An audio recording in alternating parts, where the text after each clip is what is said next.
marks the 40th anniversary of the 1984 anti-Sikh pogrom. For this occasion, it is my honor to collaborate on a video series with senior advocate H.S. Fulka. One of the most horrifying things about the 1984 anti-Sikh pogrom is the sheer scale of the violence. How did the violence become this one-sided, sir? The Sikhs were killed by betrayal. This was a pattern which was being followed, that first you burn the Gurdwara so that they don't have a place to get together. Wherever there was a report that the Sikhs have gathered to defend themselves, the police reached there in large numbers. By nature, they are known as a martial race. They could have defended themselves and their families. This Harwan Singh, he is himself an inspector. He was on that day in the police station, control room in Yamunanagar police station. And whichever call was coming that here the Sikhs are being killed, he was not recording. Whichever call was coming that the Sikhs are defending themselves, he used to record and immediately send a message to the her authority, and her authority message used to come, go and send the police. How did the violence against Sikhs begin? Who was the first Sikh who was attacked? The first Sikh who was attacked in Delhi was none other than the President of India. That time the President of India was a Sikh, Judicial Sikh. The police, there were large number of police force over there, large number of police force. Nobody even tried to stop those gundas from attacking the President of India. The head of the state is attacked. There is not even a FIR of this. Many concerned people, they got worried the way the things are moving. On 1st November morning, Shanti Bhushan goes and meets Narasimha Rao. He told Narasimha Rao, I have seen the violence is happening on the roads, you call the army. He called somebody and he tried to convince the other person to call the army. And he said, I could see, he didn't succeed. He said, I realized that this Home Minister has no power. Now, when the unit reached the cantonment area, they were asked to confine to barracks and their arms were taken away. The government says, we didn't have enough army. But this unit which was available, they were asked to confine to barracks and they were disarmed, their arms were taken away. When we filed it in the Mishra Commission, I said, we want to examine Major Sandhu, we want to examine General Jambal and Major General Jambal, GOC of Delhi, and we have to examine the army chief. Who could have taken these orders that this particular unit is to be confined to barracks? When we said so, the government was shaken. Because this showed the involvement of the Prime Minister Office directly. One of the worst and largest massacres happened in Block 32, Trilokpuri. Could you tell us a bit, sir, about how this massacre happened? In Trilokpuri, this is mentioned in the Nanavati Commission. In these two streets, 406 were killed. In these two streets. On first morning, the mob came and they attacked. The mob was led by the local Congress councillor. The Sikhs gathered at the Gurdwara. Mob could not dare even come close to them. Then the police came here. The police asked the Sikhs, you go back to your houses, we are here to protect you. When the Sikhs refused to go, this is the affidavit of Ajit Singh who says, the police threatened the Sikhs that we will shoot you if you do not go in. And they asked them to surrender their swords, because seeing your swords, the mob is getting agitated. So they took away the swords of the Sikhs. They sent the Sikhs to their houses, and after that, they indicated the mob to go and kill the Sikhs. One particular person, Kishori Lal, he was a butcher, he had a meat shop. And with that butcher knife, he killed at least 40-50 Sikhs. जैसे बकरा काटते हैं, the same way he was slaughtering the Sikhs. हमारे खानदान में मेरे घर के 10 जने गए, वो हाथ जोड़ रहे हैं, मत मारो, उनकी माँ रो रही है, चिल्ला रही है, बेटा मेरा एक ही बेटा बचा है, मत मार। उसको भी मारा धक्का, पर जाके गिरी उसकी माँ, उसको जिंदे को जला दिया उसके सामने ही। ऐसे उनकी चर्बी पिघली पड़ी, हम उनके पैर लाशों के ऊपर पैर रख के आए। एक लेडीज थी बेबी कौर नाम, उसकी ऐसी हालत करी उन्होंने, तो भगवान पूरा हमारे सामने अलफ नंगा करके ले गए। जब ये टॉर्च मार के देख रहे थे जनानी, हम तो मट्टियां लगा रहे थे मुंह पे कि ये हमारा बचा हो जाए। जो एक तरफ पति मर रहा है, दूसरी तरफ पति की जनानी के ऐसे काम कर रहे हैं, वो पति क्या लेके गया हमारा।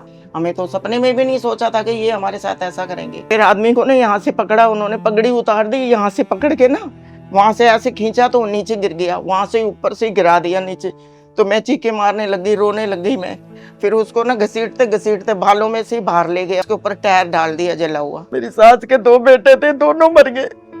रात होने लग गई तो आदमी आ गए, गंदे गंदे आदमी आ गए, इतने लड़के आ गए, चिल्ला गांव था पीछे साथ में, लड़कियों को उठा उठा के लेके जा रहे घर में गलत काम करके, और ऐसे अंदर से निकाल रहे जैसे बच्चा पैदा होता है ना माँ के पेट में, ऐसे। ना हमारे को 84 भूलेगी और ना हमारी जिंदगी बनेगी। हमारा सब कुछ खत्म हो गया। एक बारी बंदा उजड़ जाता है तो सेट नहीं हो पाता। In 1984 on 1st November, this Gurdwara was attacked. This Rakabganj Sahib Gurdwara was attacked by the mob. See the location of this Gurdwara. This is right opposite Parliament House. This is the wall of the Parliament House. This is the area, highly protected area. The mob attacked this Gurdwara for almost the whole day. 2 Sikhs, one old man. He came with the folded hands to request them that this is the Gurdwara of Guru Tegh Bahadur Sahib. Why are you setting this Gurdwara on fire? And on over here at this spot, the mob caught hold of him and had badly beaten him and set him on fire. The son came running to save his father. They caught hold of both father and son and set them on fire over here. Kamal Nath was present here. In the presence of Kamal Nath, the body of those two, father and son, half-burnt bodies survived, but no steps were taken to take them to hospital. हमारे staff के आदमी जो गुरुद्वारे से आ रहे थे उनको भी आग लगा दी थी रास्ते में। वो संजय सूरी जी उनके गवाह हैं। आप वहाँ दिखा सकते हो यहाँ पे निशान, गोलियों के जो निशान। गोलियों के निशान मैं आपको दिखा सकता हूँ। उधर से वो गोली चला रहे थे, गोलियाँ सीधी जहाँ लगी, ये गोली का निशान है। हाँ, ये गोली का निशान है। And these are all the names with the detail. You carry on like this. This whole wall is of the names of the Sikhs who are killed in 3 days in Delhi. And can you imagine this is happening in Delhi, in the capital of largest democracy of the world. 1 Sikh was killed every minute in these 3 days. Look at it, it's difficult even to read these names, but they killed all of them.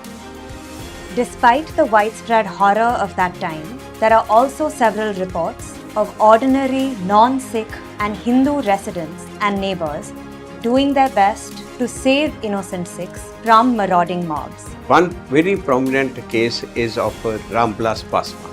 There was an old Sikh gentleman. They were beating him.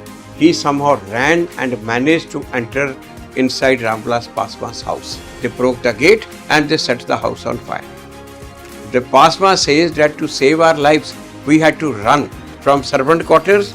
We ran, jumped out the backside wall to go across. But that old gentleman, he could not run. While he was coming to jump, the mob caught hold of him. That they were already there. And they set his house on fire, and in the burning fire, they threw that Sikh inside there. There is the case of Madhodari Devi. Now, Madhodari Devi's husband, Hari Singh, was head constable in the police. He insisted and that he will protect his Sikh neighbors. The mob ultimately beaten him up, very badly beat him up.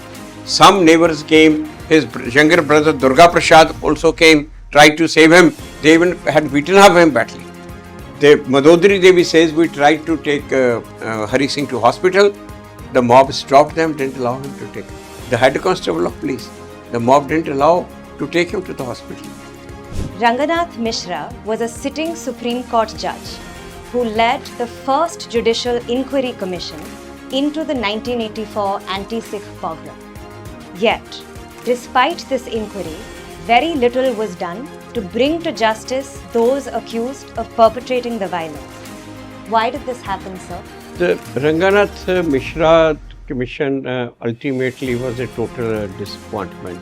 Mishra Commission has mentioned in its report that out of 2,905 affidavits which are filed, the affidavits in support of the victims are only 639. During the end of the proceeding, we had asked him to examine the commanding officer of 15 Sikh allies and the unit which were confined to barracks, the unit which were disarmed. He said, I have already examined them. So we said, we had filed application that we want to be part of their examination. He said, no, I have already examined them, there is no need.